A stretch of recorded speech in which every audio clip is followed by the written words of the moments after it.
up, rainbow heads? Welcome back to my channel. Today's video is the second installment in my Halloween hair series. If this is not your first time here, welcome back. And if you're new, hi, how are you? My name is Caitlin Ford. I am a 10-year veteran hairstylist and an award-winning colorist who specializes in really weird hair color. So this whole series is all about taking really popular Halloween looks and creating a hair look to go along with it. Today my costume is Mermaid, as you can see. Get it? Because I'm a mermaid. So today's look is kind of specific, but a little not specific at the same time. I've always really liked the mermaid makeup, so I decided to do a holographic mermaid.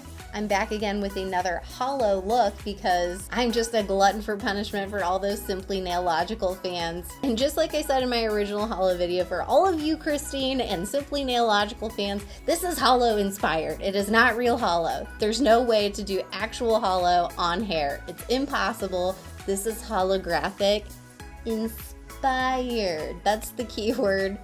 Inspired. So don't at me with all your not holo comments. I've dressed this before. Thank you very much. But yeah, here's my holographic mermaid, and I'm going to show you guys how I did this hair today. So for this wig, I did not do the best lay down job on the edges. I also didn't fully cut into the lace like around my ears or anything like that because I'm planning on giving this wig away at the end of my video. So if you want to find out how to win this wig, stick around to the end of the video. I am so pumped with how all of this came out today, and I cannot wait to show you guys the tutorial. So let's go ahead and dive in. Unfortunately, again in this video, I do not have exact formulas. When I do wigs and mannequins, I always save my extra color. In fact, I actually use Tupperware containers as my color bowls so that I can go ahead and cap them and store them for later if I have anything extra. Because if you guys have done colorful hair before, you know that these products can get very expensive and I hate wasting stuff. I mostly use leftover color from my Rainbow Hot Roots video, so if you're interested in those formulas, go ahead and check out that video. I just took the leftover color and diluted them with a little bit of white, added a little bit more color here and there as needed. The white that I'm using to dilute these colors is Trillion Tones White. And these were the colors that I used. Today my color palette is pink, orange, yellow, green, blue, violet, and silver. In my original holo hair video, I explained that doing a whole head of holo is extremely time consuming, and I mentioned that you can save time by doing this technique as color blocking in just a small section of hair. So that's what I'm going to show you guys here today. I already planned to style my wig with a side part, and I wanted kind of an asymmetrical pop of color in the front. So I took a diagonal section across the forehead starting at the left side of my wig's hairline, extending back behind the ear to the nape. Everything in this front section is going to get the holo treatment, and everything else is going to get colored gray. You guys can see I'm using this big foam mesh piece for my color today, which I actually saved from a package that was shipped to me.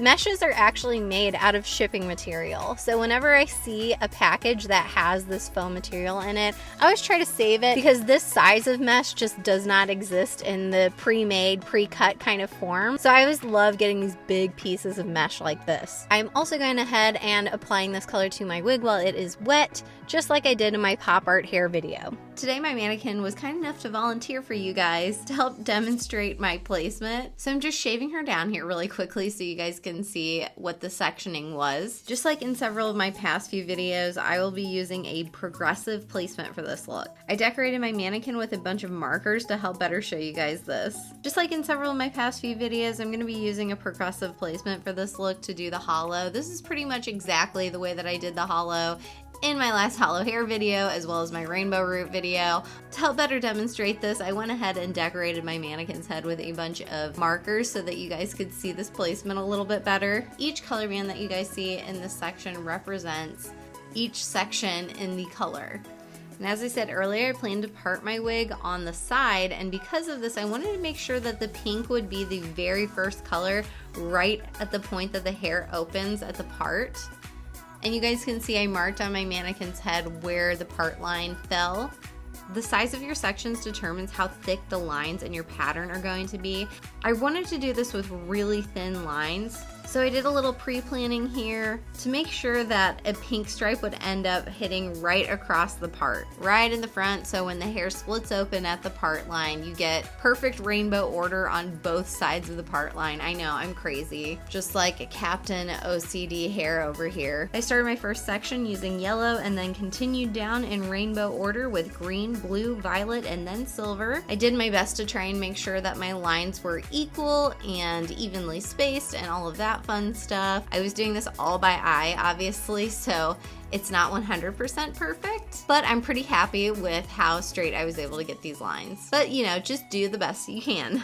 The root of the hair is always much denser than the ends, so you can see here I'm leaving the ends out for now because they're so thin and wispy. It's almost a waste of time to color them right now. As you can see, as I take new sections, the ends get a little bit denser, a little bit easier to color, and that's when I go ahead and hit them with color. You can also see that with taking my new section, I also end up with this gap at the top. In the gap, I'm gonna go ahead and place the color that comes before the color I used previously. So if I'm going in rainbow order and my color that I used previously was yellow, then according to the rainbow, I need to use orange in this next section. I know this is kind of like a mental puzzle and a hair color at the same time, but it really does work, guys. And with each new section, I'm laying it down against the section before it, which is gonna help to saturate your new section with color. Saturation is key to getting really beautiful, even looking hair color. From here, we're going to continue progressing through our pattern.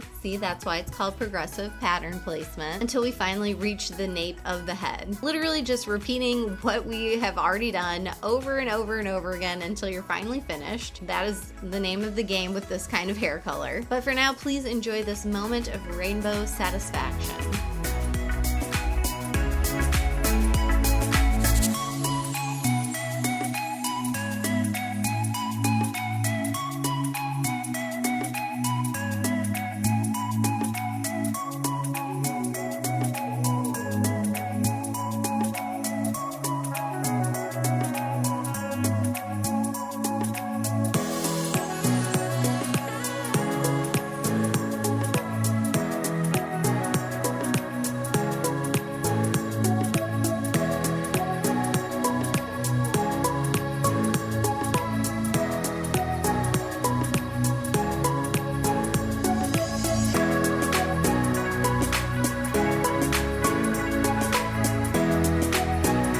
And here is our rainbow section fully applied.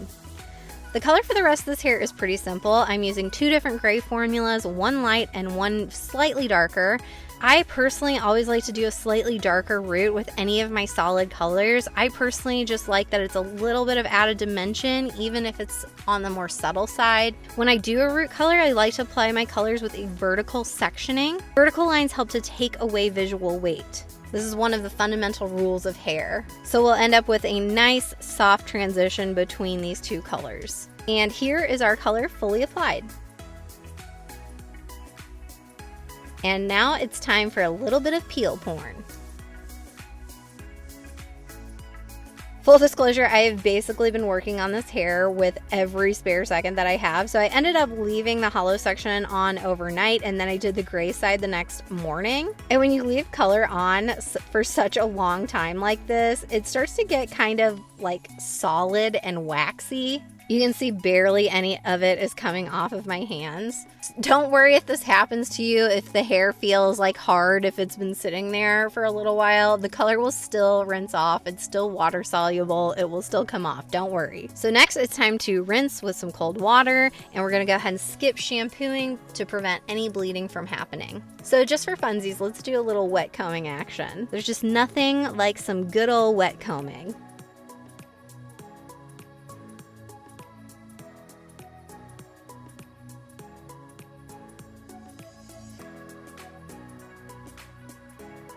So now we're heading into blow drying. If you're ever looking at a color like this and wondering how it was applied, just play with the hair at different levels of elevation and find the point that the pattern appears the strongest. That's a pretty good indicator of where the hair was positioned when the color was applied. You can see when I pull the hair back in the direction that I was holding it when I applied it, I get these really strong, crispy rainbow bands happening.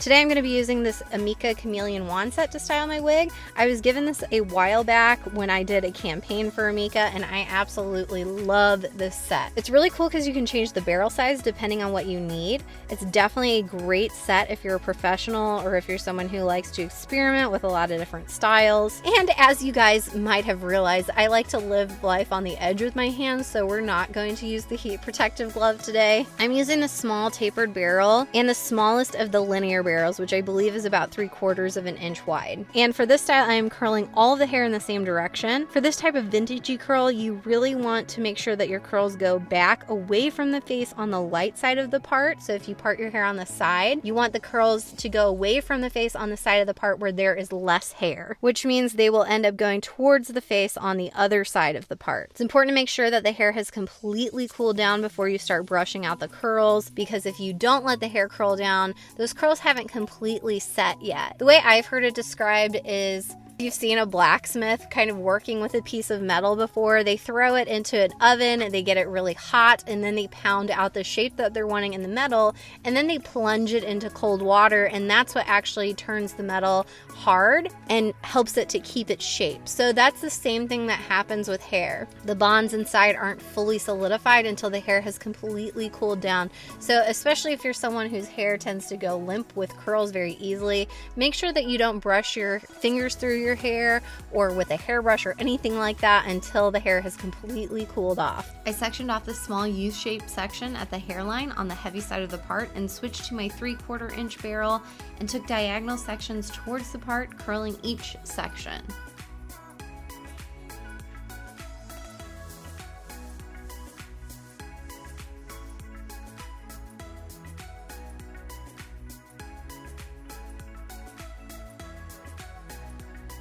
I'm using a Denman brush here to completely brush out my curls.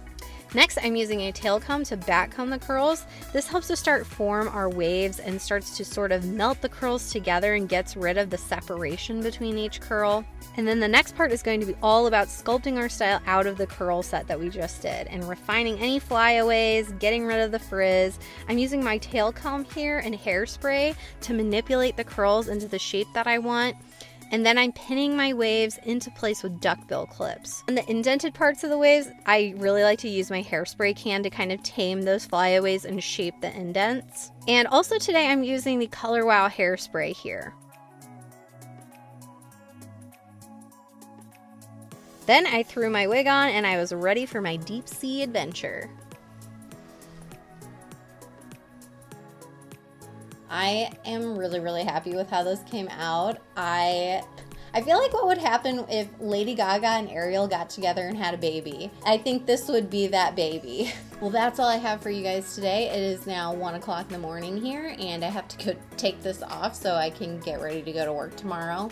I just don't even want to take it off because I like it so much. I hope you guys liked it too. If you did, please drop me a comment down below. Let me know what you guys thought about this video, what you thought about the look, if there's something you want to see, if you have a question, if I didn't explain something well enough, please let me know. I've not been on YouTube for very long. I'm still in the process of growing and learning and changing and evolving and all of that fun stuff. So your guys' feedback helps me out so much. Don't forget to leave me a thumbs up.